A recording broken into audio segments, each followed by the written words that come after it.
පූජ්‍ය ගලිගමුවේ ඥානදීප අපේ හාමුදුරන් වහන්සේ අද දවසේදීත් වේදල්ල දහම් සභාවට වැඩම වදාලා ඔබ වෙනුවෙන් අප වෙනුවෙන් කලම්බ ටෙලිවිෂන් අපගේ ආරාධනය පරිදි ඔබට කතා කරන්නට උන්වහන්සේ අද දවසේත් අපිත් එක්ක සම්බන්ධ වෙනවා. දානමය පුණ්‍ය කර්මයන් අතරින් උතුම්ම දානමය පුණ්‍ය කර්මය මේ ධර්ම දානමය පුණ්‍ය කර්මය. විශේෂයෙන්ම අපේ හාමුදුරුවනේ අපිට මටත් මතකයි එක දවසක් එක කාලයකදී එක දවසකදී වේදල්ල වැඩසටහනේදී අපි මේ මාතෘකාව ගැන යම් තැනකට එනකන් කතා බහ කරා. අද දවසේදී කතා බහ කරන්නට යන්නේ මේ නොපෙනෙන බලවේග පිළිබඳව. නොපෙනෙන බලවේග තුලින් ඔබගේ ජීවිතයට යම් බලපෑමක් සිදු කළ හැකිද කියන කාරණේ පිළිබඳව. නැත්නම් ඇත්ත වශයෙන්ම උන්ට එහෙම බලපෑමක් සිදු කරන්න බැරිද? නැත්නම් අපට ජීවිතයේදී හමු වෙන ඔබට මෙහෙම ගැටලුවක් තිබෙනවා නම් ඇතම් උදවිය ඉන්නවා අපේ හාමුදුරුවනේ. ඕකට මෙච්චර ගාණක් වේදන් වෙනවා. එහෙම කරොත් අපට හැකියාවක් තිබෙනවා. ඔය බලපෑම අයින් කරලා දෙන්න. ඔහොම ගැටලුකාරී තත්ත්වයක් මතුවන්නේ නැහැ. ඕවද අපි කරලා තියෙන්නේ. ඔහොම කියන පිරිසකුත් අද සමාජයේ ඉන්නවා. ඉතින් මම කැමතියි අපේ හාමුදුරුවනේ දැනගන්න දැන් සාමාන්‍යයෙන් අපේ හිතවතෙක් අපේ පවුලේ ලෙන්ගතු පුද්ගලයෙක් මිය ගියාම අපට හරි ලෝභයි. අපි හරි අකමැති යෝන්ගෙන් වෙන් වෙන්නේ. නමුත් ලෝක ස්වභාවය ඒක අපි එහෙම වෙන්විය යුතුයි. අපි එහෙම කියලා සමහර විට මම දැකලා තියෙනවා අපේ හාමුදුරුවනේ මේ කෙනෙක් මිය ගියාට පසුව ඒ දේහය තමගේ වත්තේ කෙලවරක වල දානවා, භූම දාන කරනවා. එසේම නැත්නම් ගේ ආසන්නයේදීම ඌට තියෙන ආදරයට කැමැත්ත මේ බැඳීම අතහර ගන්න බැරි කමට ඒ ආකාරයෙන් මේ නිවස ආසන්නයේදීම මේ මලකුණ වල දානවා අපි දැකලා තියෙනවා. මේ කාරණය ඊට පස්සේ ජීවත් වෙලා ඉන්න පිරිසට කොහොමද බලපාන්නේ? ඔවුන්ට මේකට හරිය ලෙන්ගතුකමක් තිබෙනවා. නමුත් ඔවුන්ට එතනින් එහාට ගැටලුකාරී තත්ත්වයන්ට මුහුණ දෙන්න සිදු වෙනවාද? අපේ හාමුදුරුවනේ අපි එතනින් අද කතාව පටන් ගමු. හැම දිනාටම තෙරුවන් සරණ ප්‍රාර්ථනා කරනවා. ඇත්තෙම දැන් බුදුරජාණන් වහන්සේගේ කාලේ ගත්තාම මේ සාමාන්‍යයෙන් ගමෙන් මිනිස්සු ජීවත් වෙන ග්‍රාමයට ගොඩක් ඈතට වෙන්න තමයි සොහොන තිබ්බේ. ඒක නිකන් වචනෙට කියන්නේත් නික මහා කැලේ අමු සොහොන බොහෝ වෙලාවට මැරුණට පස්සේ ඒ කාලේ කරේ මිනිස්සු අර මේ කදක් වගේ බැඳලා උස්සගෙන මිනිය ඔතලා ඉවර වෙලා අරගෙන ගිහිල්ලා මහා කැලේට ගිහිල්ලා මහා වනාන්තරයට දාලා එනවා. දැන් මේ වගේ මේ වල්ලලා එක්කෝ මේ භූම දාන කරගෙන පහන් පත්තු කරගෙන ඒ සෙල්ලම් දාන්නෙත් නැහැ. මැරුණාට පස්සේ ගිහිල්ලා එදා ටිකක් ඉතින් අඬලා බලාගෙන ඉඳලා හවස් වෙනකොට මොකද එම්බාම් කරන දේවල් ඔය මොනවත් නැති නිසා දවසයි පහුවදා වෙනකොට කුණු එලා ගඳ ගන්න පටන් ගන්නවා.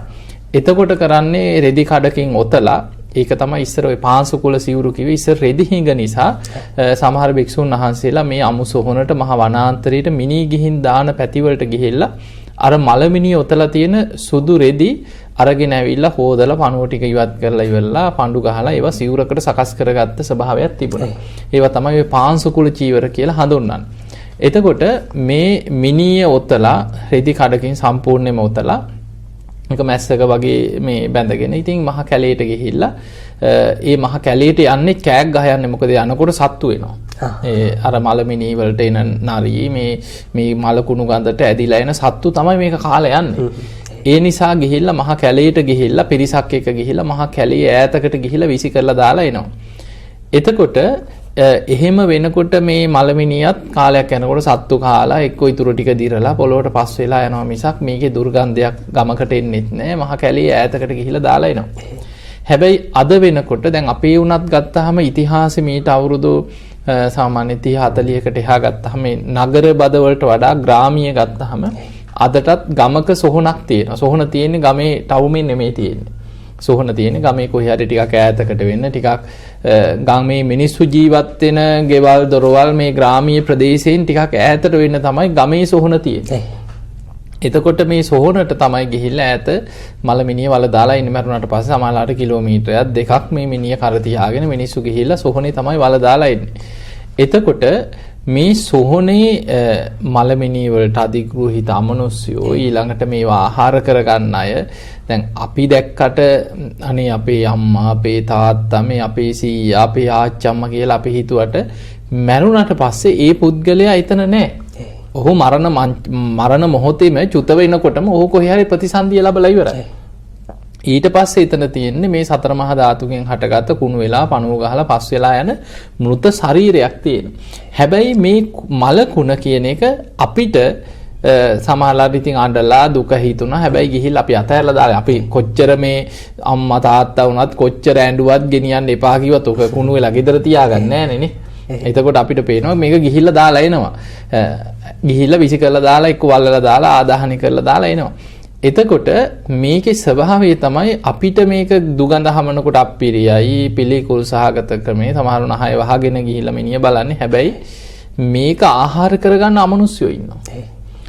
අන්න ඒකයි එතන තියෙන භයානකම. දැන් දේශනාවල තියෙනවා දවසක් සාරිපුත්ත මහරහතන් වහන්සේ පිණ්ඩපාතේ වඩිනකොට අමනුෂ්‍යෙක් ඉන්නවා ප්‍රේතියක් මුළු ශරීරෙම මස් කඩා හැලෙන විකෘති ශරීරයක් තියෙන ප්‍රේතියක් ඇඳුනුත් නැහැ වකුටු වෙලා උණ්ඩි වෙලා පඳුරක් ඉස්සරහින් උන්වහන්සේට පේන්න ඉස්සරහට ඇවිල්ලා වෙවුල මේ ප්‍රේතිය තමන්ව පේන්න සලස්සනවා. එතකොට සාරිපුත්ත හාමුදුරුවෝ බලනවා. ඉතින් උන්වහන්සේ දැක්ක ප්‍රේතිය. සාරිපුත්ත හාමුදුරුවෝ කල්පනා කරනවා මෙහෙමත් අකුසල් ගෙවන පෙර මහා අකුසලයක් කරපු ප්‍රේතියක් මෙහෙමත් අමනුෂ්‍යයෝ ඉන්නවනේ ලෝකේ කියලා. ඉතින් උන්වහන්සේ දිහා බලලා උන්වහන්සේ පාඩුවේ ගමන යනවා. එහෙම යන්න ඇරලා අර ප්‍රේතිය කියනවා ස්වාමීනි අහක බලන් යන්න එපා. මං ඔබ වහන්සේගේ ආත්ම 5කට කලින් අම්මා කිව්වා. ඒ වෙලාවේ සාරිපුත්ත හාමුදුරුවෝ නතර වෙලා උන්වහන්සේ ඇත්තටමද මේ ප්‍රේතිය කියන කතාව ඇත්තක්ද කියලා උන්වහන්සේ අදිෂ්ඨාන කළා නුවණින් ආපස්සට බැලුව පෙර ජීවිත දිහා බැලුව බලනකොට ඇත්ත. ඒ ආත්ම 5කට කලින් අම්මා වෙලා ඒ ජීවිතේ කරපු මහා බරගත්වල අකුසල් නිසා මරණින් මත්තේ പ്രേත ලෝකයට වැටෙන අවුරුදු දහස් ගාණක් තාම ප්‍රේතියක් හැටියට දුක් විඳිනවා. එතකොට ආත්ම 5කට කලින් එදා මනුස්ස ලෝකේ ඉන්නකොට ඒ අම්මගේ පුතා වෙච්ච කෙනා තවත් ආත්ම 5ක ඉපදී ඇවිල්ලා ඒ ජීවිතේ රූපසාරී කියන බැමිණියගේ දරුවෙක් හැටියට ඉපදිලා දැන් උන්වහන්සේ රහත් වෙලා. මහරහතන් වහන්සේ නම සාරිපුත්තයන් වහන්සේ කියන්නේ ප්‍රඥාවන්තයන්ගෙන් අග්‍රයි ධර්ම සේනාධිපති මේ බුද්ධ ශාසනයේ දකුණස්සව් පදවියට පත් වෙච්ච කෙනා. හැබැයි ආත්ම 5කට පෙර අම්මා තාම ප්‍රේතියක් හැටියට പ്രേත ලෝකේ දුක් විඳිනවා. එතනදී සාරිපුත්ත හාමුදුරුවෝ අහනවා ප්‍රේතිය ඔබ මොනවද මගෙන් බලාපොරොත්තු වෙන්නේ? ඇයි මා ඉදිරියේ මෙහෙම පෙනී හිටියේ? අනේ ස්වාමීනි සා පිපාසාවෙන් මුළු ඇඟම දනවා කියනවා. මට කිසිම කෙනෙක් නැහැ කියනවා මාව සිහි කරලා මට පිනක්වත් අනුමෝදන් කරන්න. මං කොච්චර ආහාර හොයාගෙන ගියත් මගේ කුසගින්න නිවෙන්නේ නැහැ කියනවා ඒවෙන්. එතකොට සාරිපුත්ත හාමුදුරුවෝ අහන ප්‍රේතිය නුඹ මොනවද ආහාර කරගන්නේ? මොනවද හොයාගෙන යන ආහාර? අන්න එතකොට කෑම ලිස්ට් එකක් කියනවා. ඒකේ තියෙනවා මේක තියෙන පේතවත්වේ සාරිපුත්ත මාතා පේතවත්වේ. ඒකේ තියෙනවා ස්වාමීනි මලමිනි වල ගලන ඕජාව අපි උරා බොනවා කියලා. මිනි කුණු වෙනකොට ගලන උරුණු තෙල් අපි ආග්‍රහණය කරනවා කියනවා. මිනි පිච්චෙනකොට යන මේ දුර්ගන්ධය අපි කියන්නේ පුල්ලුටු ගඳ සමහරලාට පිච්චෙනකොට යන අර දුමාරයත් එක්ක යන මිනි ගඳක් යනවනේ උඩට ඒක ආග්‍රහණය කරනවා කියන අමනුෂ්‍යයෝ. ඒවා තමයි කියන අපේ ආහාර. හැබැයි තව තියෙනවා දරුවෝ ලැබෙනකොට ගලන ගැබ්මල නොයේ කාන්තාවන්ගේ පිරිමින්ගේ ශරීරයෙන් ගලන අසූචි වර්ග ඊළඟට ලී මල මුත්‍ර මේවා ආග්‍රහණය කරන. ඒ කියන්නේ මේ කනවා බොනවා නෙමෙයි. ඒවා ආග්‍රහණය කරනවා. ඒ ආග්‍රහණයෙන් කුසගින්න නිවා ගන්න. ඒක තමයි ප්‍රේතයන්ගේ ස්වභාවය. දැන් අපි ගත්තාම දැන් සාමාන්‍යයෙන් අපි හිතමු අසූචි ගොඩක් හිතමු. එතකොට අපි ආග්‍රහණය නොකරත් අපිට ඒකේ ගඳක් එනවනේ. ඒ ගඳ එන්නේ මේ පරිසරයත් එක්ක ඒක පැතිරිලා යනවා.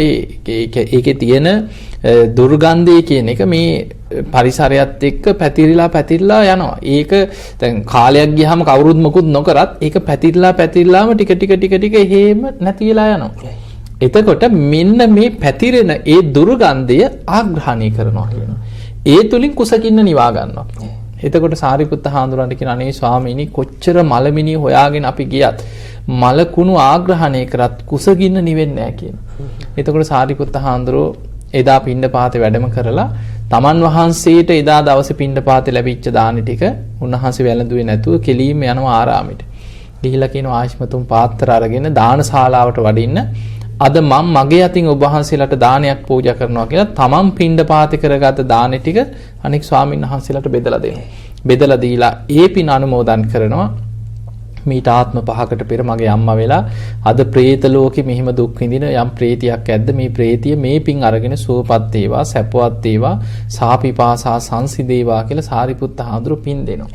ඒ පින් අරගෙන සුවපත් වුණා කියලා තියෙනවා. හැබැයි ඉතින් තමන් කරපු අකුසලයේ ගෙවලා പ്രേතාත්මෙන් අයින් වෙනවා මිසක් අර പ്രേත ලෝකේ ඉන්නේ නැද්දි කුසගින්න පිපාසෙ සංසිඳව ගන්න පුළුවන් පින් ලබාගෙන.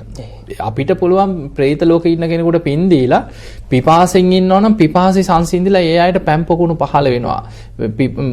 අර වතුර පහළ වෙනවා. හැබැයි කුසගින්නේ ඉන්න කෙනාට ආහාර පහළ වෙනවා. වස්ත්‍ර නැත්නම් වස්ත්‍ර පහළ වෙනවා. හැබැයි අපිට പ്രേත ලෝකේ ඉන්න කෙනා දිව්‍ය ලෝකෙට යවන්න බෑ අපිට. ඒක තමන් කරගත්ත කර්මය. හැබැයි මේ පින් අනුමෝදන් වෙනකොට තමන්ගේ පිනක් බලවත් පිනක් මතුවලා આવොත් එයා එතනින් ගැලවිලා යනවා. එතකොට අපිට පේනවා මේ කතා දිහා බලපුවහම ප්‍රේතයන්ගේ ආහාර මේ අමනුෂ්‍යයන්ගේ ආහාර තමයි මලකුණු. දැන් අපි කතා කරපු පැත්තටම දැන් අපි හිතමු කවුරු හරි දැන් අපි දැක්ක පහුගිය කාලේ දැන් බොහෝ වෙලාවට අද වර්තමානෙත් එහෙම වෙන්න පුළුවන් සමහර අයගේ තියෙන පවුලේ සොහොන. පවුලේ සොහොන තියෙන්නේ පවුලේ සුසාන භූමි මේක වත් එකේ රෝලක කොහේ හරි තියෙන්නේ පවුලේ සුසාන. පවුලේම මැරෙන પરම්පරා මලමිනී ටික ඕකේ දාන්නේ. ඒ අතර දැන් සමහර අය ඕක කාලයක් ගිහිල්ලා දැන් ඒවා ඔය පරණ වලව් වල අක්කර 100,000 ගණන් තිබ්බ සමහර වෙලාවට බොහොම ප්‍රබෝ පැලැන්ති අය තමයි ඒ අයගේ අර ටිකක් මාන්නෙත් එක්ක ඔළුව ඉදිමිච්චකමත් එක්ක කල්පනා කරා අපේ පරම්පරාවේ අය අර සෝහනේ දාන්න ඕනේ අපිට මෙච්චර ඉඩ කඩන් තියෙනවා අපේ පවුලේ අය අපේ පරම්පරාවේ අය විතරක් අපි වෙනම සෝහනක් තියාගමු කියලා තමයි පවුලේ සෝහන් හදාගත්තේ. එතකොට ඒක තවදුරටත් ගිහිල්ලා සමහරු මේකේ භයානකකම නොදන්නකම නිසාම දැන් ඉඩම තියෙන්නේ පර්චේස් 20යි. ඔය ඉඩමේ අයිනක තමන්ගේ පුතා දැන් අපි දැක්ක පහුගිය ඇත්තටම ගත්තාම යුද්ධේ කාලේ. අපි දැක්ක රණවිරුවෝ සමහරලාවට මිය පරලොව ගියාට පස්සේ බොහෝ වෙලාවට මේ දෙමව්පියෝ දුක තමයි තමන්ගේ පුතා තමයි. හැබැයි සමහර වෙලාවට තමන්ගේම වත්තේ පොඩි දැන් ලොකු ඉඩ කඩක් තියෙන වපසරියක මහා ඈත කෙරෝලක වත්තේ කෙරෝලක නම් කමක් නැහැ. නමුත් මේ පුංචි ගේ දොර තියෙන්නේ ගේ ඉඩම වටේ ගත්තාම 4 කොන ගේ ඉඳ ගත්තාම 4 කොන පේනවා. එහෙම පුංචි පර්චේස් 20ක් 30ක් තියෙන ඉඩමක ඉඩමේ පැත්තක සමහරලාවට මිනිය වලදා ගන්නවා. එතකොට මේ වගේ වෙනකොට දැන් අපි හිතමු අපි සාමාන්‍ය හිතමු අපේම බොහොම ආදරෙන්ම හිටපු අපේ දරුවෙක් කියලා හිතමු. දැන් දරුවා තමයි. හැබැයි ඒ දරුවා මිය පරලොව ගියාට පස්සේ ඔහු එතන නැහැ. ඔහු මැරුණාට පස්සේ ඔහු කොහේ හරි උපදිනවා. අපි හිතමු එයා දිව්‍ය ලෝකෙම ඉන්නවා කියලා. අපි දන්නේ අපි හිතමු අපි විශ්වාස කරමු එයා අපායකට නොඇටි හොඳ පිනක් බලවත් වෙලා මැරෙනකොට එයා දිව්‍ය ලෝකෙ ගියා කියලා හිතමු කවුරු හරි අපේ පුතෙක් කියලා අපි නිකන් උදාහරණයකට ගමු. එයා දිව්‍ය ලෝකෙ. හැබැයි දැන් ඒ දිව්‍ය ලෝකෙ ගිය කෙනා ආයි මේ මලකුණ දිහා බලන්නේවත් අරවා දිහා බලන්නේ. එයා එහෙ තමන්ගේ පාඩුවේ දැන් එයා වෙන ලෝකයක්. එයා ජීවත් වෙනවා. දැන් මලකුණ මේ වත්තේ දාගත්තට පස්සේ වෙන්නේ ඒකට ඇදිලා එනවා අමනුෂ්‍යයෝ. ඒ අයගේ ආහාර ඒ අමනුෂ්‍යයෝ මේ දුර්ගන්ධය ආග්‍රහණය කරන මේක උඩ තිබ්බත් එකයි ඇතුලේ තිබ්බත් එකයි වල්ලලා තිබ්බත් එකයි ආදාහනය කරලා තිබුණත් එකයි අමනුෂ්‍යයට පොළොව අස්සෙන් උතන්ට රිංගනවා කියන එක හිසූ සැනින් ඕන දිහාකට යන්න පුළුවන් කෙනෙක්. එතකොට අමනුෂ්‍යයෝ මේක ආග්‍රහණය කරනවා අර වත්ත සම්පූර්ණයෙන්ම තමන්ගේ ගේ තියෙන ඉඩම අමනුෂ්‍යයන්ගේ විමානයක් බවට පත් වෙනවා. හැබැයි මේක හැමදාම දැන් අපි ගත්තාම කෙනෙකුට හිතෙන්න පුළුවන් ඉතින් මේ මහ පොළොවේ අපි ජීවත් වෙන පොළොවේ මිනිහක් නැති තැනක් තියනවාද කියලා. මේ අපි එහෙම ගත්තොත් අපි මේ අඩිය තියෙන හැම තැනකම අතීත මුතුන් මිත්තන්ගේ සෝම් පිට්ටනියක තමයි අපි ජීවත් වෙන්නේ. හැබැයි මිනිහක් වුණත් අවුරුදු 100ක් 200ක් 300ක් කියමු. ඒ වගේ යනකොට අරකේ තියෙන ඕජාව ඔක්කොම පොළොවට උනාගෙන දිරලා ඊට පස්සේ තියෙන පස් ටික. ඊට පස්සේ ওই පස් ටික ආග්‍රහණය කරන්න අමනුෂ්‍යයෝ ඉන්නේ නැහැ. එතකොට අර මලමිනිය කුණු වෙලා පොළොවට පස් වෙලා ඒක දිය වෙලා වැగిරිලා අවසන් වෙන තාක්කල් අපි හිතමු අවුරුදු 100ක් ගියා කියලා. අවුරුදු 50ක් 100ක් යන තාක්කල් ඒ භූමිය එතන සෝහනක් විතරයි. එතන අමනුෂ්‍යයන්ට ආහාර තියෙන තැන. ඒ තාක්කල් ඒකේ ඕජාව ඒ දුර්ගන්ධය එතන පවතින තාක්කල් එතනට අමනුෂ්‍යය ඇදිලා යනවා. ඒ නිසා දැන් එහෙම දැන් අපි ගමු තමන්ගේ පවුලේ වත්තක තාත්තා හරි අම්මා හරි ඥාතියෙක්ගේ හරි මිනිය වත්තේ මේ වල දාලා ගෙදර මිනිස්සු සීල් රකින්නවා භාවනා කරනවා පින් කරනවා තුන් සූත්‍රේ කියාගෙන පිරිත් කියාගෙන බුදුන් ඇඳගෙන එහෙම ජීවත් වෙනවා නම් ඒත් බේරිලා. එහෙමත් නෙමෙයිනේ ගෙවල් වල බේබද්දෝ ඉන්නවා. ඊළඟට මස් බදිනවා, බිත්තර බදිනවා. ඊළඟට කරවල බදිනවා ගෙවල් වල. අර මිනියට ඇදිලා එන කෙනාට තවත් කෑම මෙහි හදනවා. අර මලමිනියේ දුර්ගන්ධය ආග්‍රහණය කරන්න ඇදිලා එන අමනුෂ්‍යයට ගෙදර තව වෙනම කෑම හදනවා. මෙතන වෙනම කෑම සෙන්ටර් එකක්. එතකොට අර බිත්තර බදිනකොට, පොලුටු බදිනකොට උන් අතනින් ගෙදරටත් ඇදෙනවා. ඒ තුල කිසිම ගුණ ධර්මයක් නැතුව බොහොම බේබදුකමෙන් බීගෙන එහෙම ජීවත් වෙනකොට සම්පූර්ණයෙන්ම අමනුෂ්‍යයන්ගේ ගොදුරු බවට පෞල් පිටින්පත් වෙනවා. ඉතින් එහෙම වුණාට පස්සේ අර ගෙවල් වතු මේ ඔක්කොම පාළුවට යනවා. සමහර ලාවට අපිට පේනවා ඊවේ අමනුෂ්‍ය ග්‍රහණයට අහු වුණාට පස්සේ අර ගෙවල් වල මිනිස්සු සම්පූර්ණයෙන්ම ඊට පස්සේ අමනුෂ්‍යයෝ කංගේ කරදර ලෙඩ රෝග වැඩි වෙනවා. අමනුෂ්‍ය ප්‍රශ්න ඇති වෙනවා. ඒක අපේ හැමදෙරේ මම පොඩි බාධාකීමක් කරන්න සමාවෙන්න ඕනේ. මේ දැන් කෙනෙකුට හිතෙන්න පුළුවන් ඇත්තටම මේ අමනුෂ්‍ය කොටසක් ඉන්නවාද මේක දැන් මිනිස්සුන්ට ඕන විදිහකට හිතන්න අවසරයක් තිබෙනවානේ 150ක කොටසක් හිතනවා ඉන්නවා 150 කොටසක් ඉන්නව නැහැ. මට ඔබ වහන්සේකින් දැනගන්න ඕන කාරණය දැන් බුද්ධ දේශනාවට අනුව අපට නොපෙනෙන බලවේග අනන්තයි අප්‍රමාණයි තිබෙනවා.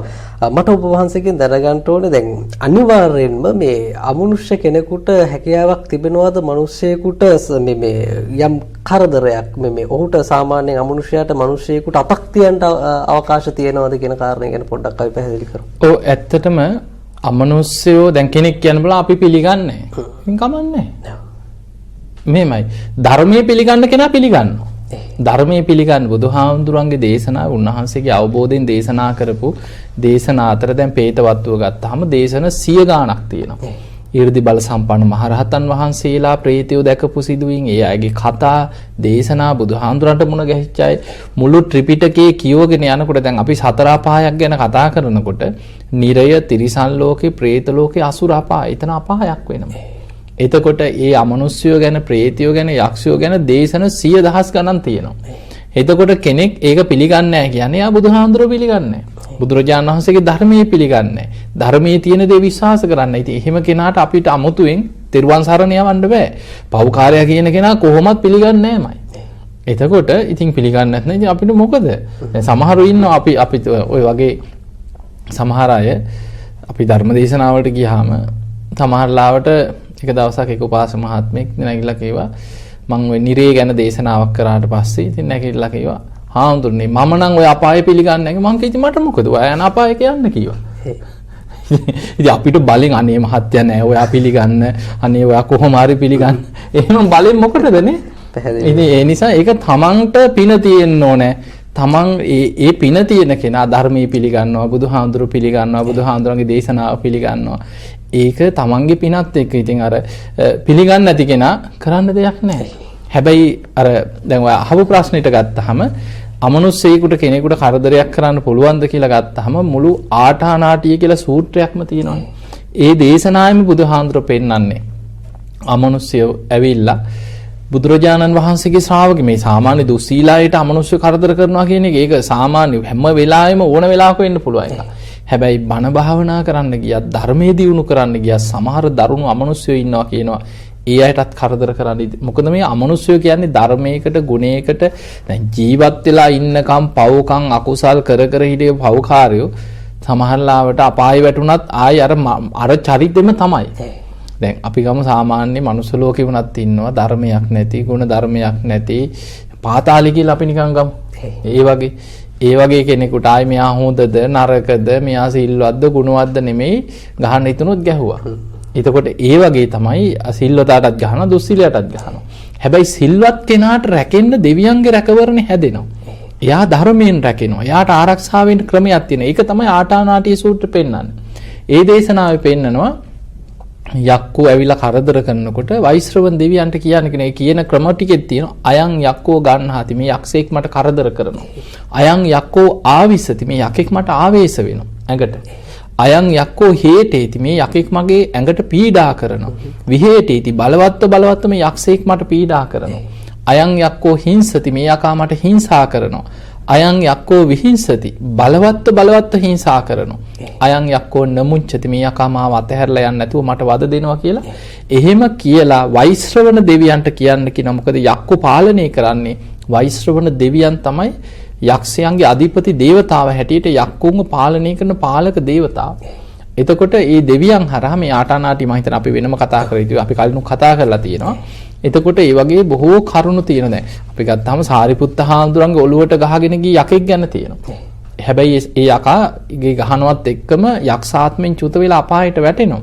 එතකොට අපිට පේනවා සාරිපුත්ත හාමුදුර වගේ කෙනෙකුට බය නැතුව අතක් කිස්සුවා. ඒක තමයි අමනුෂ්‍යයන්ගේ ස්වභාවය. ඊළඟට තව තේරුම් ගන්න මම පැත්තක් කියන්න දැන් අපි ගත්තහම අපේ බුදුරජාණන් වහන්සේ පෙන්නන අපේ ශරීරය දැන් අපිට පේන්නේ කෙනෙක් දැක්කහම මේ ඕලාරික ශරීරයක් පේනවා. මේ පුද්ගලයා දැන් අපි ගමු මේ කවුරු හරි නමකින් හැඳින්වුවා කියලා. කවුරු හරි නිමල්, කමල්, සුමනා කියලා අපි පුද්ගලයෙක් හඳුන්වනවා. මේ සතර මහා ධාතුන්ගෙන් හටගත්ත රූපයක් එයා තුළ පේනවා. බුදුරජාණන් වහන්සේ පෙන්නනවා මේ ශරීරය ඇසුරු කරගෙන තවත් කයවල් දෙකක් තියෙනවා. අපිට පේන්නේ ඕලාරිකව පේන ගොරෝසු ශරීරය. කබලින්කාර ආහාරයෙන් අපි කන බොන ආහාරයෙන් පෝෂණය වෙන ගොරෝසු ශරීරය. ඒ ශරීරයත් එක්කම පවතින සංඥාමය ශරීරය. ඊළඟට ඒ ශරීරය ඇතුලේ තියෙනවා මනෝමය ශරීරයක්. ඒකට අපි කියන්නේ මනෝකාය කියලා. මනෝමය ශරීරය. එතකොට හොඳට භාවනා කරලා හිත දියුණු කරපු කෙනෙකුට මේ ඕලාරික ශරීරය එහෙම්මම තියෙද්දී මනෝමය ශරීරයෙන් එළියට ගිහිල්ලා ගමන් කරන්න පුළුවන් කියනවා. එතකොට මේ වගේ දේශනාවල පේනවා. ඒකට හතරවෙනි ධ්‍යානයේට හිත දියුණු කරලා මේ ශරීරයෙන් එළියට මනෝකාය අරගෙන ගමන් කරන්න පුළුවන් හැටි දේශනාවල තියෙනවා. දැන් අපි ගත්තොත් කර්මානුරූපීව සමහර අයගේ මේ මනෝමය ශරීරයට ඇතුල් වෙන්න පුළුවන් සිදුරු කර්මානුරූපීව ඒ පෙර අකුසල් එක්ක පිහිටන.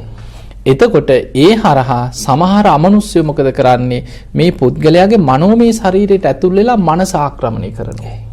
එහෙම මනස ආක්‍රමණය කරාට පස්සේ ශරීරය තුල ඉන්නේ දැන් නිමල් කියලා ගත්තට නිමල් නෙමෙයි. එයාගේ ඇඟේ ඉන්නේ අමනුෂ්‍ය. අමනුෂ්‍යයට ඕන දේ තමයි මෙයා කන්නේ. අමනුෂ්‍යයට ඕන දේ තමයි කරන්නේ. අමනුෂ්‍යයට ඕන ගමන තමයි යන්නේ. අර ඇඟේ ඉන්න කෙනා හිතට ඔබ මෙතනට ඵලයක්.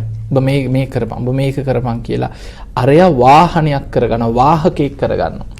ඒකේ තියෙන්නේ පුරුෂ වාහනං කତ୍වා අනුයන්ති දිසෝ දිසං කියන මිනිස්සුන්ගේ ශරීර වලට අමනුෂ්‍ය ඇතුල් වෙලා එයාගේ මනස ආක්‍රමණය කරලා එයා වාහනයක් කරගෙන දිසා අනුදිසා වලට අමනුෂ්‍යෝ එයාව අරගෙන යනවා කියනවා. ඊළඟට ඒ වගේම තියෙන ඉත්ති වාහනං කତ୍වා අනුයන්ති දිසෝ දිසං තමාර කාන්තාවන්ගේ ශරීර අමනුෂ්‍ය ඇඟට ඇතුල් වෙලා එයාගේ මනස ආක්‍රමණය කරලා එයා වාහනයක් කරගෙන ගමන් කරනවා කියනවා. එතනදී ස්වරූපෙන් එයාගේ සිතුවිලි වලින් සම්පූර්ණ අමනුෂ්‍යය තමයි යාගේ ඇඟ ඇතුලේ ඉන්නේ. පේන වරයක් කියලා. හැබැයි ඉන්නේ අමනුෂ්‍යයා. සමහරට කටහඬින් උන කතා කරන්නේ එක්ක අමනුෂ්‍යයා. එහෙම රූපෙන් අර රූපේ තිබුණාට අරයාගේ අවශ්‍යතාව ඒකක්. ඒ මනෝමය කය ආක්‍රමණය කරොත් මනස අල්ල ගන්න පුළුවන් අමනුෂ්‍යයෙකුට.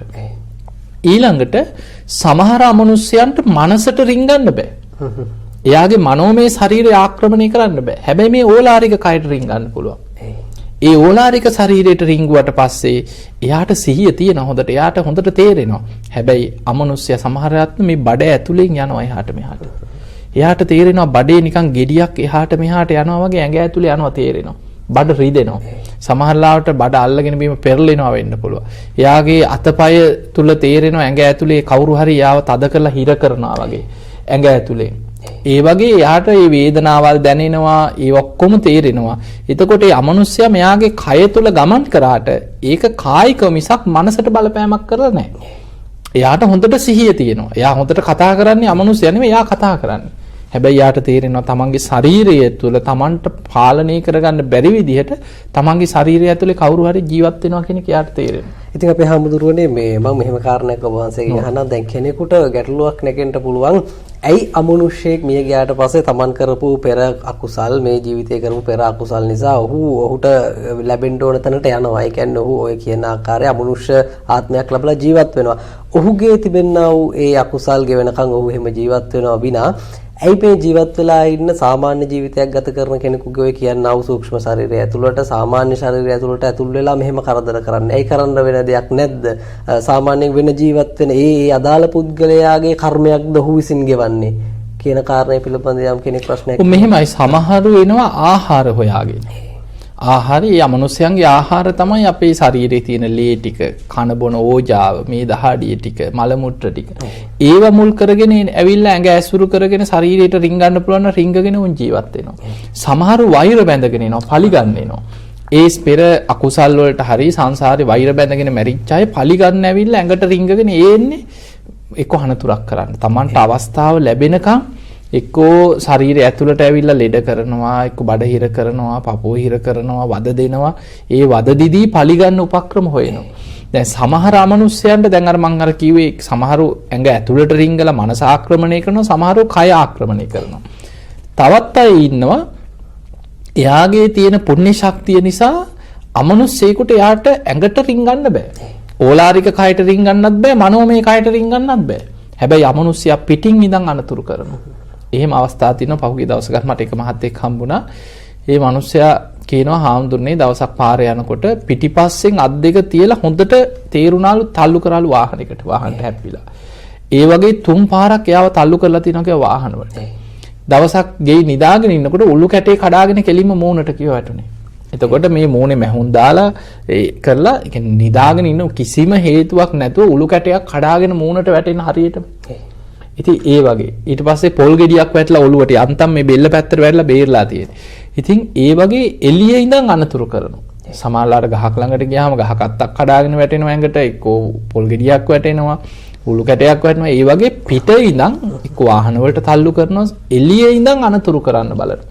ඒ මනුස්සයාට ඇඟට රින්ගන්න බෑ, එළියේ ඉන්නේ. ඌ කැරකි බලන කොයි වෙලේ හරි මට අවස්ථාවක් එයි මූගෙන් පලි ගන්න, මෙයාව විනාශ කරන්න කියලා එළියේ කැරකි ඊට පරිසරය හදා එළියේ ඉඳන් අනතුරු කරනවා. ඉතින් ඒ එන්නේ ඔය වෛර බැඳගත්තා.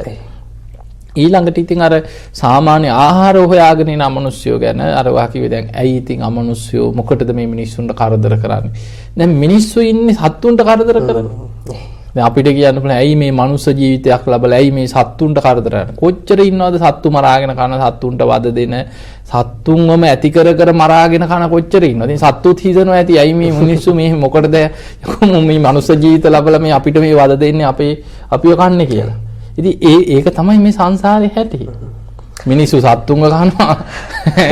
ඒතකොට සත්තුන්ව කනවා, අමනුෂ්‍ය මිනිස්සුන්ගේ ඇඟවල වලට රින්ගගෙන ලේ ටික උරා බොනවා. මේක තමයි මේ සංසාරේ ස්වභාවය. එහි අපේ හාමුදුරුවනේ අපට මේ කියන්නා වූ දේවල් වලින් ඔබ වහන්සේ දේශනා කරපු දේවල් වලින් අපට හිතෙන්නේ දැනෙන්නේ මේ සංසාරයේ කොතරම් කුරිරුද හරි භයානකයි මේ කාරණේ කියන්නේ වගේ. ඉතින් හැමදාමත් කියන්න තියෙන්නේ වේදල්ලෙන් හැමදාමත් ඔබට සමීප කරනවා වගේම මේ බුද්ධ දේශනාවත් එක්ක නිවැරදිව හැමදාම පන්සිල් පද පහ ආරක්ෂා කරගෙන ජීවත් වෙනවා නම් බොහෝ දුරට අපට මේ සංසාරයෙන් ඉක්මනට ඈතර වෙන්න හැකියාවක් තිබෙනවා කියන කාරණයක් මතක් කරගන්න ඕනේ. ඉතින් විශේෂයෙන්ම සඳහන් කරන්න ඕනේ අද දවසේදී වේදල්ල දහම් සාකච්ඡාව සඳහා පණ්ඩල පදිංචි කුවේටි සේවයේ නියුතු සුමනා තිලකරත්න මහත්මිය තමයි අද දායකත්වයේ ලබා දීලා තිබෙන්නේ. කෙටි විරාමයකින් අනතුරුව නැවතත් වේදල්ල දහම් සාකච්ඡාව සමගිනුයි ඔබ මේ එකතු වෙන්නේ. ඉතින් විශේෂයෙන්ම සඳහන් කරන්න ඕනේ අද සඳුදා දවස විදේශගත වෙලා ඉන්න ඔබට වගේම ලංකාවේ ඉඳන් අපි නරඹන ඔබට ටිකක් හිතලා බලන්න මේ සතියේ ආරම්භ දවසේදීම සතියේ ආරම්භක දිනේදීම හිතට දැනෙන හිත උවමනා කරන ඔබට හැමදාමත් ඕන කරන මේ ධර්ම දේශනාවකින් ඔබගේ හිතට යම් කාරණාවක් එක් කරගෙන සතිය ආරම්භ කරන්නට ලැබෙනවා කියන එක කොච්චරනම් වාසනාවක්ද. මොකද අපි මේ කාර්ය බහුල වෙලා තියෙන ලෝකේ අපි අපේ අවශ්‍යතාවන් උදෙසා මේ ගමනක් යන ලෝකයේ තුලදී කොතරම් හිතට සහනයක්ද අපි මේ අපිට තියෙනා වූ මේ අපේ චංචල සිතට යම් දහම් පොදක් මේ විදිහට වැටෙනවා කියන කාරණේ. ඒ කාරණේ තමයි කොළඹ ටෙලිවිෂන් අපි වේදල්ල වැඩසටහන ඔස්සේ පූජ්‍ය ගල්ගමුවේ ඥානදීප අපේ නායක හාමුදුරුවන් වහන්සේගේ ප්‍රධානත්වයෙන් යුතුව මේ කටයුතු සම්පාදනය කරන්නේ. ඉතින් විශේෂයෙන්ම සඳහන් කළ යුතු යමක් තිබෙනවා. මොකද පින්කම් මාලාවක් කොළඹ ටෙලිවිෂන් අපිත් එක්ක එකතු කරගෙන අපිවත් එකතු කරගෙන අපේ හාමුදුරුවන් වහන්සේ මේ දවස්වල සිදු කරගෙන යනවා. පසුගිය පොහොය දිනේදී ඔබට මතකයි කැලණිය විහාරස්ථානයේදී කැලණි සෑරද වන්දනාව සිදු වුණා. ඉතින් ඒ පිළිබඳව තොරතුරු ඔබ දකින්න ඇති කොළඹ ටෙලිවිෂන් අපිත් එක්ක එකතු වෙලා සිටපු අවස්ථාවේදී. ඉතින් අපේ හාමුදුරුවනේ මම ඔබ වහන්සේගෙන් දැනගන්න කැමතියි මේ සිදු කරන්නා වූ ඉදිරියේදී සිදු කරන්න බලාපොරොත්තු වෙනවා තවත් ඒ ආකාරයෙන් සෑරද වන්දනාවන්. පසුගිය පොහොය දිනේදී අර කිව්වා වගේ කැලණි සෑරද වන්දනාව පැවැත්වුණා. මේ පින්කම් මාලාව සහ මේ පින්කම් වලින් බලාපොරොත්තු වෙන්නේ කුමක්ද කියන කාරණය ගැන අපේ ආදරණීය ප්‍රේක්ෂකයන් මොකද මේ වේදල්ල වැඩසටහන වටා සහ ඔබ වහන්සේ වටා විශාල පිරිසක් එක්රොක් වෙලා ඉන්නවා. ඒ නිසාම අපි ඔවුන්ටත් දැනගන්නටත් එක්ක මේ පිළිබඳ උනන්දුවකින් පසු වෙන පිරිසටත් එක්ක අපි පොඩ්ඩක් මේ සෑරද වන්දනාවේ තිබෙනා වූ අරමුණ පොඩ්ඩක් පැහැදිලි කරමු. ඔව් ඇත්තෙම මොකද පහුගිය වැඩසටහන් දෙක තුනට මට සජීවීව සම්බන්ධ වෙන්න බැරි වුණා. මම පහුගිය ටිකේ ඕස්ට්‍රේලියාවේ ධර්ම දේශනාවලට වැඩම කරලා හිටියේ. ඉතින් ඒත් එක්කම තමයි අපි ලංකාවට ආපු ගමම්ම තමයි දවස් දෙකයි තිබුණේ මම ඇවිල්ලා පසු අපි කැලණි මහා සෑ වන්දනා පින්කම සිදු කරේ. ඉතින් මේ කැලණි මහා සෑ වන්දනාව අපි ගිය පුන් පොහොව දවසේ තමයි කැලණි පුණ්‍ය භූමියේ සිදු කරේ. ඇත්තෙම කැලණියේ චෛත්‍ය රාජානන් වහන්සේ ගත්තාම අපේ බුදුරජාණන් වහන්සේ 500ක් මහරහතන් වහන්සේලා සමග බුද්ධත්වයේ 9 වෙනි අවුරුද්දේ වෙසක් මාසේ තමයි ලංකාවට වඩින්නේ මණිඅක්කික නාග රජුරුවන්ගේ ආරාධනය මත. ඒ වැඩම කරපු ගමනේ උන්වහන්සේට ආසන පනවල බුද්ධ ප්‍රමුඛ සංඝයා පිළිගත්ත තැන තමයි ওই කැලණි චෛත්‍යය වෙලා තියෙන්නේ. එතන තවත් ගත්තහම බුදුරජාණන් වහන්සේ කෙලින්ම වඩින්නේ 3 වෙනි වතාවේ කැලණියනේ. දැන් කලින් බුද්ධත්වයේ 9 වෙනි මාසේ මහියංගනයට වැඩියා. ඊළඟට 5 වෙනි අවුරුද්දේ නාගදීපයට වැඩියා. 9 වෙනි අවුරුද්දේ තමයි වෙසක් මාසේ කැලණියට වඩින්නේ. හැබැයි ඉස්සල්ලාම වැඩියා කියලා දෙන්නේ කැලණියේ ගම් තොටට. ওই කැලණි ගඟේ තොටුපොළ ළඟට තමයි උන්වහන්සේ අහසින් වඩින්නේ. ඒ වැඩම කරලා එතනදී කැලණි ගඟෙන් බුද්ධ ප්‍රමුඛ 500ක් සංඝයා සමග බුදුරජාණන් වහන්සේ ගඟට බැහැලා පැන් පහසු වෙනවා. ඒ පැන් පහසු වුණාට පස්සේ නාගලෝකේ නාගයන්ගේ බැඳීමක් ගැන ওই කැලණි ගඟ ගැන නාගයන්ගේ තොටුපළක් හැටියට සඳහන් වෙනවා. නාගයන් මේ ගඟෙන් මතුවෙලා බුදුරජාණන් වහන්සේට බොහෝම ගෞරවයෙන් වන්දනා කරලා ඉල්ලීමක් කරනවා ස්වාමීනි ඔබ වහන්සේ වගේ මහා පූජනීය කෙනෙක් මේ ගම් තොටේ අපිට වැඳුම් පිදුම් කරන්න පූජනීය සලකුණක් අපිට ලබා දෙන්න අපිට දෙයක් දෙන්න කියලා. ඒ වෙලේ බුදුරජාණන් වහන්සේ කැලණි ගඟේ රළෙන් මුවාවන තැන සිරිපා සටහනක් ගම් පතුලේ පිහිටෙව්වා කියලා සඳහන් වෙනවා. අද අපිට හොයන්න නැහැ. මොකද අපිට මේ වඳින්න පිහිටෙව්වා නෙමෙයි නාගයන්ගේ ආරාධනය මත නාගයන්ට වැඳුම් පිදුම් කරන්නයි මේ සිරිපා සටහන පිහිටෙව්වේ. ඊළඟට බුදුරජාණන් වහන්සේ එතනින් නාලා ගොඩට ඇවිල්ලා උන්වහන්සේ සිවුරු පිරිකර ඇඳගත්තට පස්සේ උන්වහන්සේගේ නානකඩේ අර වතුරේ නාන ගන්න එක අපි ධර්මයේ කියන්නේ දිය සාටකේ කියලා. එදා උපස්ථාන කරපු උපස්ථායකයන් වහන්සේ මේක ගලක වනනවා වේලෙන්න. හැබැයි ටික වෙලාවකින් ගන්න හදනකොට ගලේම පිහිටලා එහෙම ගලටම ඇලිලා පිහිටනවා. බුදුහාඳුරු කියනවා මේ ඔය ගලත් ඒ දිය සාටකයක් තැම්පත් කරලා චෛත්‍යයක් ඉදි කරවන්න කියලා. අතීතේ එගොඩ කැලණියේ සිවුරු දාගැබ නමින් චෛත්‍යයක් තිබුණා කියලා සඳහන් වෙනවා. ඒකට කියන්නේ සිවුරු දාගැබ කියලා. ඒ බුදුහාඳුරන්ගේ නානකඩේ තැම්පත් කරලා ඉදි කරපු චෛත්‍යය. හැබැයි මේ චෛත්‍ය ගැන අද හරි තොරතුරක් නැහැ. එතන එගොඩ කැලණියේ තියෙන විහාර චෛත්‍ය කියනවා. එහෙම කතා තියෙනවා. නමුත් ඉතිහාසයේ සඳහන් වෙනවා ඔය කාලිංග මාග 24000ක් එක්ක හමුදාවක් එක්ක ඇවිල්ලා ඔය අපේ රට අධිරාජ්‍යවාදීන්ට යටත් වෙච්ච වෙලාවේ ඔහු කැලණි විහාරය විනාශ කරනවා. එතන ගිනිබත් කරලා වෙහෙර විහාර විනාශ කරනවා. ඒ විනාශ කරපු විහාරේ ගොඩනැගිලි අතරට සිවුරු දාගැබත් කාලිංග මාගතින් විනාශ වුණා කියලා සඳහන් වෙනවා. එතකොට එතනින් බුදුරජාණන් වහන්සේ ඒ ගම් තොටේ ඉඳන් තමයි 500ක් රහතන් වහන්සේලා සමග පෙරහැරෙන් මණිඅක්කික නාග රජුරු පෙරහැරින් වඩම්මගෙන එනවා. අද කැලණිය විහාරේ ඔය චෛත්‍ය රාජානන් වහන්සේ පිහිටි තැනට තමයි වඩම්මගෙන එන්නේ. එතන තමයි බුද්ධ ප්‍රමුඛ සංඝයාට වැඩ ඉන ආසන පනවලා තියෙන්නේ. එතනදී බුදුරජාණන් වහන්සේට පිළිගන්වන්නේ ඒ මණිඅක්කික නාග රජුරුවන්ගේ මිනි පළඟ කියන මිනි පළඟ කියන්නේ මණික් අල්ලලා සකස් කරපු මණික් ඔබ්බපු වැඩ ඉන ආසනයක්. එතකොට ඒ වගේ මොකද රජවරු නෙමෙයි බුදුහාමුදුරන්ට හැදුවා නෙමෙයි රජවරු රාජකීය ආසන දැන් අද ගත්තා සමහර ලාවට රජවරු තමන්ගේ ඔටුනු වලට තියෙන වටිනාම මණික ඔටුන්නේ පළඳනවා. එතකොට රාජ ආභරණ හැටි කරන්න දෙයක්වත් නැහැ නේ ඉස්සර හම්බුණාට පස්සේ. ඉතින් මේ ඔක්කොම බෙල්ලේ කරේ එක්ක ඉන්න පුටුවේ ඇඳේ ඔය තමයි මේ තියාගෙන ඇඳත් එක්ක රත්තරන් ඇඳක් රජවරුන්ට තියෙන්නේ. එක්කෝ මණික් ඔබ්බපු ඇඳ.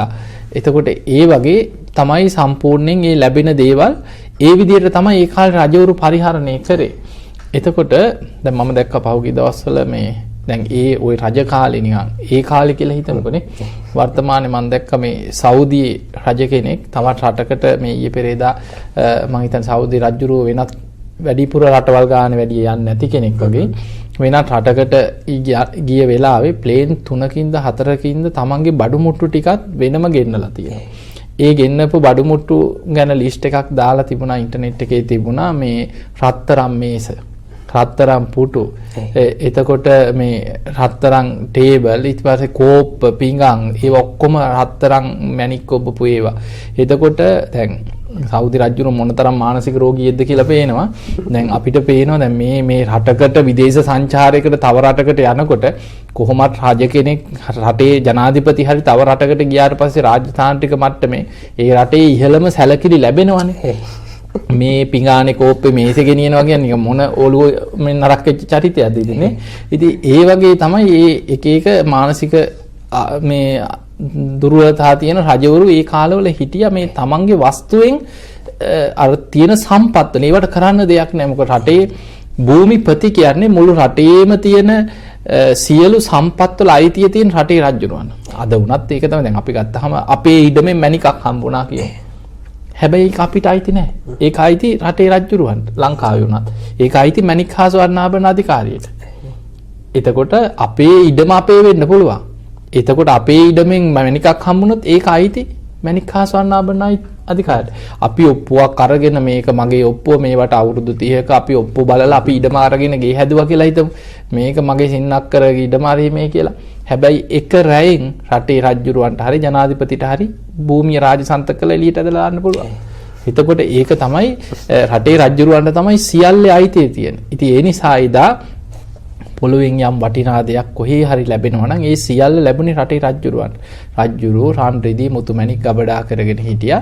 ඉතින් එදා බුදුහාමුදුරු වඩම්මපු වෙලාවේ රටේ රජුරෝ එදා මේ කැලණිය පාලනය කරේ මණියක් හිත කියන නාග ගෝත්‍රයට අයිති රජ. මේ නායක නෙමෙයි. නාග කියපු ගමන් මිනිසුන්ට මතක් වෙන්නේ මේ මොකෙද්ද මේ නිකන් නායක දර ඇනකොණ්ඩා වගේ කෙනෙක්ද නේ ඔය වගේ චරිතන්නේ නිකන් ලොකු නායකද මේ එහෙම හිතන්න පුළුවන්. මේ නාග ගෝත්‍රයක් ඒ අය මිනිස්සුયો තමයි. හැබැයි නාග ගෝත්‍ර කියන්නේ අදහන්නේ නයින්ව. නාග ඔටුනු තමයි පැලඳගෙන ඉන්නේ. නයින්ට තමයි පුද පූජා කරන්නේ. ඒ නාගයන්ව තමයි අදහගෙන පුද පූජා කරගෙන ඉන්නේ. එතකොට ඒ නිසා තමයි නාග කියලා ඒ අය හැදින්නේ. ඒ අය බොහෝ දුරට ජීවත් වුණේ මේ ගංගා, ඇලදොල, දිය පාරවල ඇසුරු කරගෙන. ඒ අය විශ්වාස කරා මේ නාගයන්ගේ Tamanට ලොකු පිහිට ආශිර්වාදයක් ලැබෙනවා කියලා. ඒ වගේම පිහිටක් තිබුණා. මොකද මණියක් හිත නාග රජුරවන්ට මේ කැලණි ගඟ නාග තොටුපළක් හැටියට නාගයන් නාගලෝකේ නාගයන් පවන් නිතර යන්නේන තැනක් හැටියට ඒ භූමිය බොහොම ප්‍රසිද්ධියක් ඉතිහාසින් තිබුණා.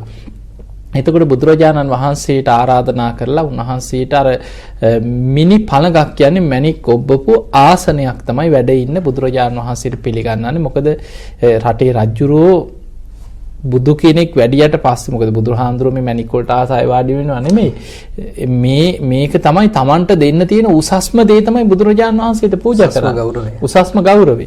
බුදුරජාණන් වහන්සේට මිනි පළඟ පිළිගන්නවා. 500ක් මහරහතන් වහන්සේලාට රන් ආසන සකස් කරලා පිළිගන්නවා. උන්වහන්සේලා වැඩ ඉඳලා බුදුරජාණන් වහන්සේත් හිතන වැඩ ඉඳලා දහම් දෙසලා බණ කියලා දානෙත් වළඳලා අවසන් වෙලා බුදුරජාණන් වහන්සේ කියන මේ මිනි පළඟ තැම්පත් කළා. දැන් බුදුහාමුදුරු වැඩ හිටියට පස්සේ ඒක පූජනීය බුදුහාමුදුරු පරිහරණය කරපු දෙයක්. ඒක තැම්පත් කළා එතන චෛත්‍යයක් ඉදි කරන්න දෙව් මිනිස් ලෝකයාට වන්දනා කරලා පින් කරගන්න පුළුවන්. බුදුරජාණන් වහන්සේ වැඩ සිටීමෙන් පරිහරණය කිරීමෙන් දහම් දෙසීමෙන් දානෙ වළඳලා පූජනීයත්වයට පත්වෙච්ච භූමිය. ඉතින් අන්නේ භූමියේ ඉදි වෙච්ච මහා චෛත්‍යයක් තමයි අද කැලණිය චෛත්‍ය රාජානන් වහන්සේ හැටියට පවතින්නේ. ඉතින් අපි කතා බහ කරමින් හිටියේ මේ අමනුෂ්‍යයන්ගෙන් අපට කොහොමද බලපෑමක් වෙන්නේ කියන කාරණය පිළිබඳව සහ ඒ ආකාරයෙන් අපි ඒ කතා කර විදිහටම ඔබට ගැටලුවක් තියෙන්න පුළුවන්. ඇත්තටම ඔය ආකාරයෙන් අමනුෂ්‍යයන්ට අපට බලපෑමක් කරන්න පුළුවන්ද කියන කාරණය එහෙම සඳහන් කරලා තිබෙනවා බුද්ධ දේශනාවේ. අපේ හාමුදුරුවෝ ඒ සම්බන්ධයෙන් ඔබට තොරතුරු කිව්වා. අපි නිවැරදි ආකාරයට ජීවත් නොවුනොත් අපි බුදුදහම යන මඟ ඔස්සේ ගමන් නොකරොත් අපටත් ඒ බලපෑම වලට ලක් වෙන්න වෙනවා කියන කාරණය අපේ හාමුදුරන් වහන්සේ හොඳින්ම පැහැදිලි කරලා දුන්නා. ඊට පස්සේ අපේ හාමුදුරනේ මේ ඔය කාරණයක් එක්ක බැඳෙන තව කාරණයක් තමයි මේ අමනුෂ්‍ය බලපෑම් ඇතැම් විට කෙනෙකුට ඇති වෙන්නත් පුළුවන්. නැත්නම් ඔය කාරණේ මේ ව්‍යාපාරයක් කරගෙන අතමිට සරු කරගන්න උත්සාහ කරන පිරිසක් ඉන්නවා. ඒ తත්වය ඇත්තටම අද වර්තමානයේ වෙනකොට සිදු වෙනවා කියන කාරණයක් එක්ක මම ඔබ වහන්සේගෙන් අහන්නේ මේ බුදුදහමට එහා ගිහිල්ලා බුද්ධ දේශනාවෙන් බුද්ධ පිරිත් දේශනා ඔස්සේ මේ අමනුෂ්‍ය බලපෑම් ඉවත් කරනවා වෙනුවට ඔතනර මේ මුදල් හම්බ කිරීම මාර්ගයේ වලට ගිහිල්ලා කරන පිරිසකුත් ඉන්නවා. නැත්තම් මේ ඇත්තටම මේ වෙනත් ක්‍රම වලින් මේ අමනුෂ්‍ය බලපෑම් වලට යම් සහනයක් ලබා දෙන්න පුළුවන්ද? මම කියන්නේ මේ බුද්ධ දේශනෙන් එහාට ගිහිල්ලා සිදු කරන්නා වූ වෙනත් මාර්ග ඔස්සේ ඔය ඇත්තටම ඒත් පුළුවන්කමක් තියෙනවා. හැබැයි ඒක සදාකාලික සහනයක් නෙමෙයි. ඒක මේ වගේ නිකන් උදාහරණයක් ගමු. එහෙම අපි ගමු අපි සාකාටවත් කරදරයක් නැතුව බොහොම අහිංසක විදියට ජීවත් වෙන මිනිස්සෙක් ඉන්නවා ගමක. දැන් මේ මිනිස්සයාට නිතරම කරදර කරන බේබද්දෙක් ඉන්නවා කියලා හිතමු මේ අහල පහල ගමේ. ගේ ළඟින් බැනගෙන යනවා, කුණු හarp ගියාගෙන යනවා, ගෙට ගල් ගහගෙන යනවා. දැන් මේ මිනිස්සයාගේ මේ ක්‍රියාකලාපේ Tamanට කරදරයි. එතකොට අපිට අර ඔබ බුදුදහමෙන් කරන ක්‍රමවේදේ වගේ තමයි අපි නීත්‍යානුකූලව ඔහුට පියවර ගන්න ක්‍රමවේදයක් රටේ තියෙනවා. ඒ කියන්නේ රටේ නීතියක් කියලා තියෙනවානේ. ඒක තමයි ලෝකපාලක ධර්මයක් තියෙනවා. යම් රටක නීතියක් තියෙනවා. එතකොට අපි කරන්න ඕනේ නීත්‍යානුකූලව ඉස්සෙල්ලා අපි මනුස්සකමෙන් අපි කතා කරලා කියනවා ඇයිවා මොකද්ද ඔයාට අපි කරපු වැරද්ද? ඇයිවා අපිට මෙහෙම කරදර කරන්නේ? ඔයාගේ පාඩුවේ ආ ජීවත් වෙන්නේ. එතකොට මේ වගේ අපිට නිකන් හොඳින් කතා කරලා මේක විසඳ ගන්න පුළුවන් මට්ටමක් එකක් තියෙනවා. ඊළඟට තව කවුරු හරි මේ කෙනෙක් මාර්ගයෙන් ඔහුට කියලා කරුණු කියලා තේරුම් කරවන්න පුළුවන් තත්ත්වයක් තවත් තියෙනවා. ඒ දෙකත් හරි ගියේ නැත්නම් අපිට තියෙන රටේ නීතියක් පොලිසියක්. ඒ වගේ තමයි ආටානාටියෙත් තියෙන්නේ. කෙනෙක් අමනුෂ්‍යයෙක් නැවත නැවත කරදර කරනවා නම් වෛශ්‍රවණ දෙවියන්ට කියන්නේ වෛශ්‍රවණ දෙවියෝ තමයි යක්කු පාලනය කරන පාලක සෙම්පති දේවතාවෝ. එතකොට මේ ප්‍රධානියෙක් ඉන්නවා මේ ප්‍රදේශයේ නීතියට විරුද්ධව යන වැඩපිළිවෙල පාලනය කරන පොලිසියක් තියෙනවා. අපි ගිහලා පොලිසියට ගිහිලා එන්ට්‍රියක් දාලා කෙනෙක් කියනවා මෙන්න මෙහෙමයි අපි මෙහෙම කාටවත් කරදරයක් නැහැ. මෙන්න මේ මිනිස්යාගෙන් අපිට කරදරයි. එතකොට පොලිසියෙන් එකපාරට දඬුවම් කරන්නේ නැහැ. පොලිසියෙන් කරන්නේ යාව ගෙන්නනවා. ගෙන්නලා ඉවර වෙලා දැන් මේකේ විභාගයක් කරලා කියනවා ඔයා මෙයාට මෙහෙම කරදර කරනවා මෙහෙම කරනවා ආයි එහෙම කරලා තිබුණොත් මෙහෙමයි ඊළඟ පාර උසාවි දානවා මේ අන්තිම අවවාදේ ඔහොමනේ කියන්නේ. එතකොට අන්න නිකන් නීතියෙන් ඔහුට කියනවා දැන් ආයි කරලා තිබුණොත් මෙන්න මෙහෙමයි කියලා ඔහුට යම් පාලනයක් කරන. ඒ වගේ දෙවිවරු කරන්නේ ඔහුට අවවාද කරනවා කියනවා අමනුෂ්‍යයට. දෙවියන් තමයි අමනුෂ්‍ය පාලනය කරන්නේ. දෙවියන් කරන්නේ ඔහුට අවවාද කරනවා මේ වැරද්ද දිගට කරොත් ඔබට මේ තියෙන වරප්‍රසාද කපනවා කියලා. මොකද දෙවිය ඒක ආටානාටිය හරි ලස්සනයි. ඒකේ තියෙනවා අමනුෂ්‍යයන්ගේ විනෝද උයන් තියෙනවා කියන යක්කු යක්ෂණියන්ගේ තියෙනවා කියන ආලකමන්දා කියලා යක්කු විනෝද වෙන රාජධානියක්. එතකොට ඒවැ යක්කුන්ට යක්ෂණියන්ට විනෝද වෙන්න ගමන් යන්න ඒවැ හැසිරෙන්න අවස්ථාව ලැබෙන්නේ වෛශ්‍රවණ දෙවියන්ගේ අනසක පරිදි විතරයි කියනවා. බුදුහාඳුරන්ගේ ශ්‍රාවකයන්ට කරදර හිරිහැර කරන දරුණු යක්කුන්ට ආලකමන්දා රාජධානියට ඇතුල් වෙන වෛශ්‍රවණ දෙවියෝ අවසර දෙන්නේ නැහැ කියනවා. ඒ වරප්‍රසාද කපනවා කියන්නේ. ඒ වගේ දැන් අපි ගමු පොලිසියට ගියාට පස්සේ ඔන්නකින් තව දුරටත් කරදර කරා කියමු. ඊට පස්සේ ඔන්න පොලිසිය සමාජයට ඇඟ බඳිනවා. කියනවා ඔයා දැන් ඔයා සතියකට සැරයක් ඇවිල්ලා පෙනී ඉන්න ඕනේ. ඒ වගේ නිකන් අර මිනිස්සයාට දැන් ඔන්න එහෙම. ඊටත් වඩා තවත් කරදර කරන්න එනවා නම් අන්න වෛශ්‍රවණ දෙවියන් කියන ස්වාමීනි සමහර දරුණු යක්කු ඉන්නවා. දෙවියන් කියන දේත් අහන්නේ නැහැ. එතකොට මොකද කරන්නේ? යක්ෂ සෙම්පතිවරුන්ට හඬ නගා කියන්නේ කියන මෙහෙමයි මේ යකෙක් මට කරදර කරනවා මට ආවේශ වෙනවා මට හිරිහැර කරනවා. එතකොට දෙවියනුත් ඒ කාර්යය පවරනවා. යක්කුන්ට දඬුවම් කරන නායක සෙම්පති දේවතාවුන්ට පවරනවා. ඒ අය තමයි යක්ෂයන්ට දඬුවම් දෙන යක්ෂ සෙම්පතිවරු. අපිත් කරන්නේ අපිට මිනිස්සෙක් කරදර කරලා පොලිසිය ගිහිල්ලා හරියන්න අපිම කියන මේක උසාවි දාන්න. උසාවියේ මොකද කරන්නේ? මිනිහට දඬුවම්. එතනින් තමයි දඬුවම් කරන්නේ.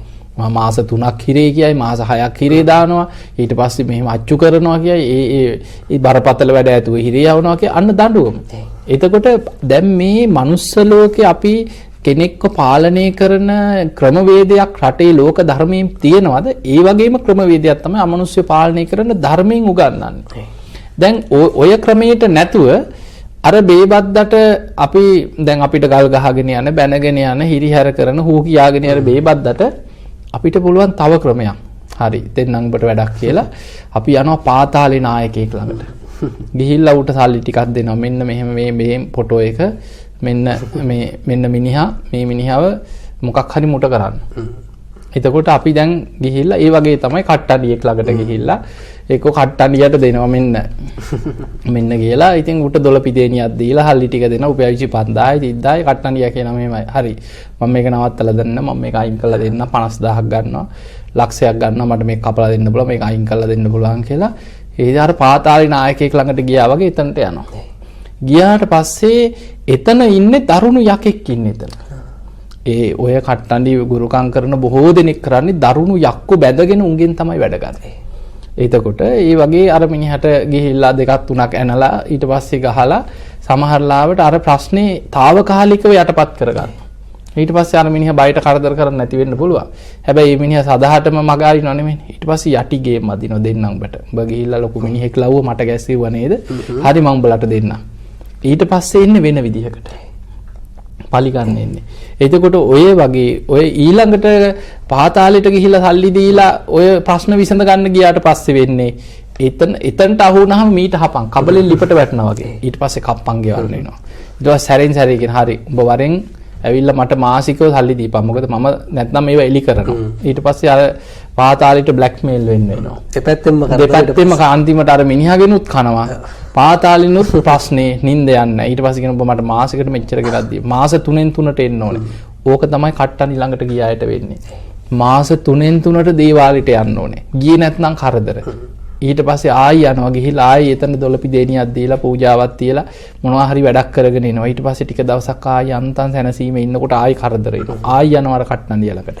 ඉතින් ඒ වගේ සම්පූර්ණ මේ මන්තර ගුරුකම් හරහා කට්ටඬි හරහා වැඩ කරගන්න යනවා කියන්නේ පාතාලයට ගිහිල්ලා අහුණා හා සමානයි. එහෙම නැතුව ධර්මානුකූලව බේරෙන්න පුළුවන්.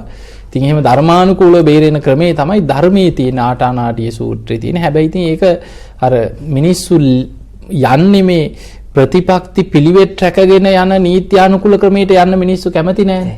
මිනිස්සුන්ට ඕන මේ ශනිකව හරි ඒකට මොකක් හරි කරන්න ඕන කියන මට්ටමට ද්වේෂය වෛරයත් එක්ක කීයක් ගියත් කමන්නේ මො විනාශ කරන්න ඕන කියන මට්ටමනේ මිනිස්සු යන්නේ.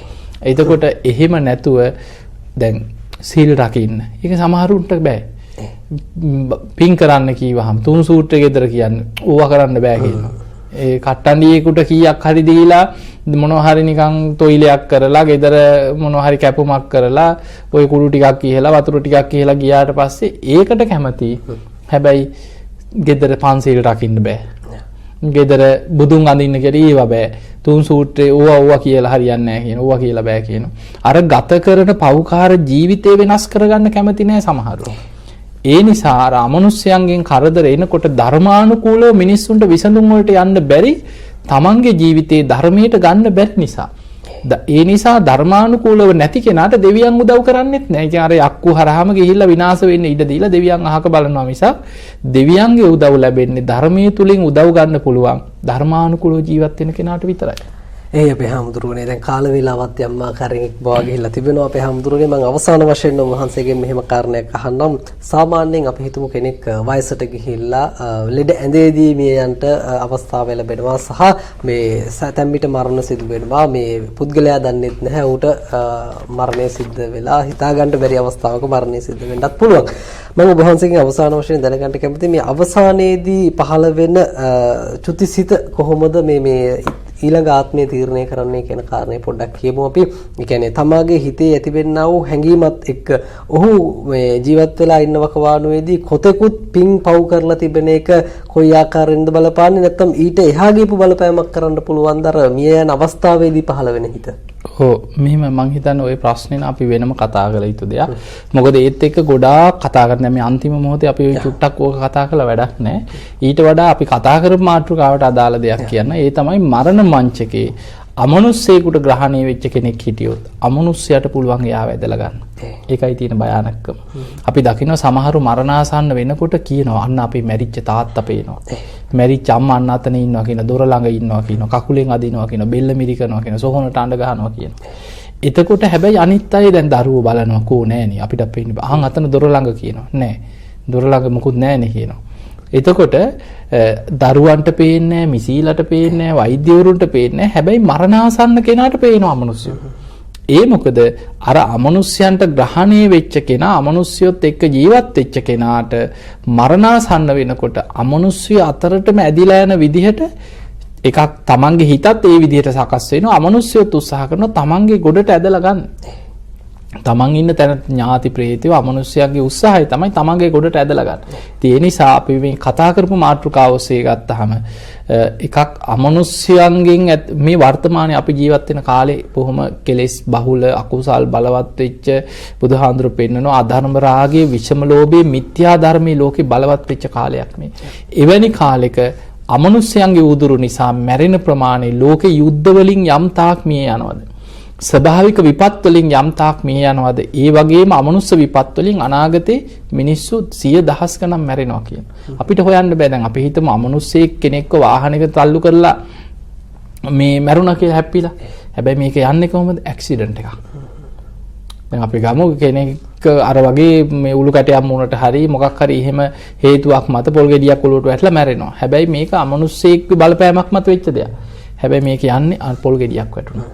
අපි ගමු බඩේ මොකක් හරි අමනුෂ්‍යයෙක් ඇඟ ඇතුලේ ඉඳලා බඩේ අමාරුවක් හැදිලා මැරෙනවා. ඊට මිනිහා කපලා බලලා සමහරලාට මේක මොකක් හොයාගන්න බැයි නම් කියන මේ විස බීජයක් ගිහලා බඩට.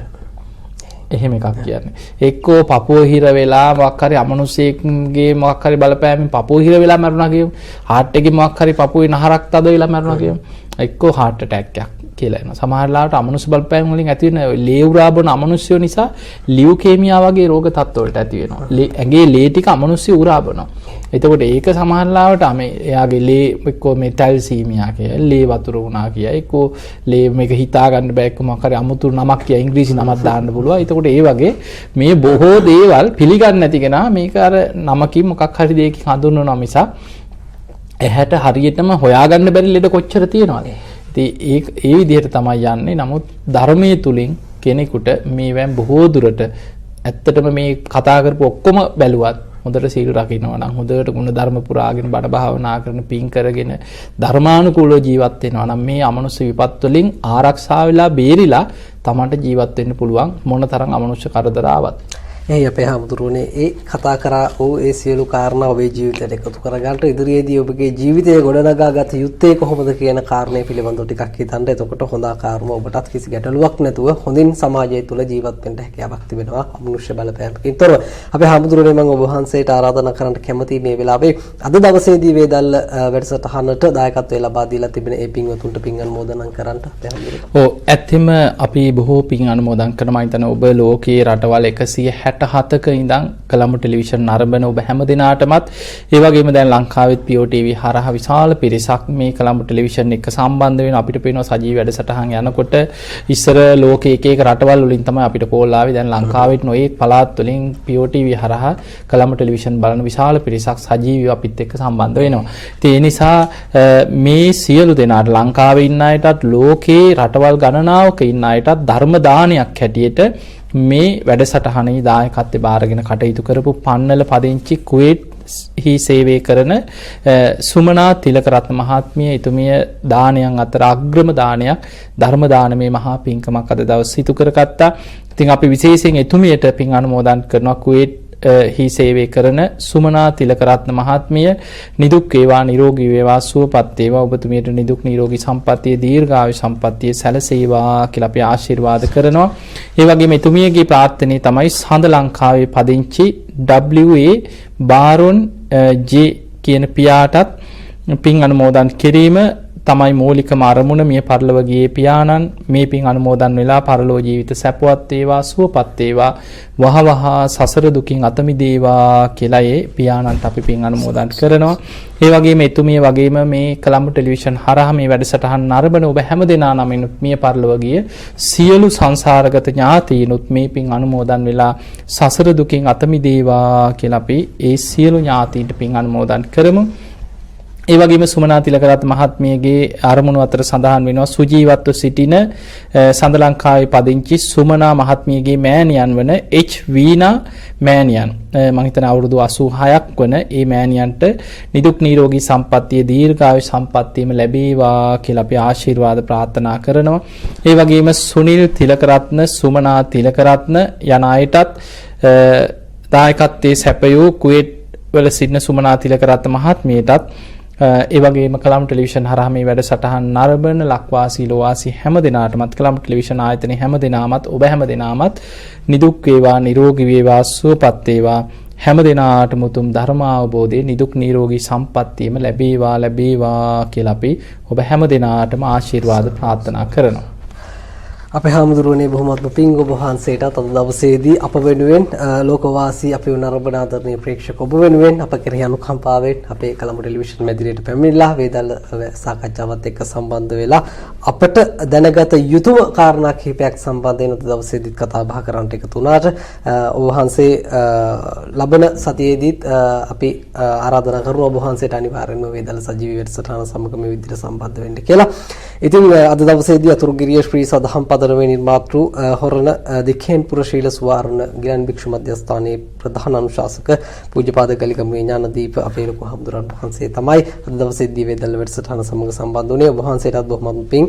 ඉතින් අදට සූදානම් වෙන්නේ කලම්බු ටෙලිවිෂන් වේදල්ල වැඩසටහන මේ ආකාරයෙන් අවසන් කරන්නට ඔබට ආරාධනා කරනවා නිරන්තරයෙන්ම කලම් ටෙලිවිෂන් අපිත් එක්ක එකතු වෙන්න ලබන සතියේදීත් කලම් ටෙලිවිෂන් වේදල්ල වැඩසටහන මේ ආකාරයෙන්ම ඔබට සම්බන්ධ කරන්න සූදානම්. ඔබට ආරාධනා කරනවා අර කලින් සඳහන් කර ආකාරයටම ලංකාවේ හිටියත් විදේශගත වෙලා ඔබ හිටියත් කලම් ටෙලිවිෂන් වේදල්ල වැඩසටහනට ඔබට දායකත්වය ලබා දීමේ හැකියාවක් තිබෙනවා. කලම් ටෙලිවිෂන් අපගේ ආයතනයට අමතලා ඔබට ඒ සම්බන්ධයෙන් තොරතුරු දැනගන්න හැකියාවක් තිබෙනවා කියන කාරණයත් අවසාන වශයෙන් මතක් කරන ගමන් මේ සූදානම් වෙන්නේ අද දවසට වේදල්ල වැඩසටහනෙන් සමුගෙන යන්නට ඔබට තෙරුවන් සරණයි.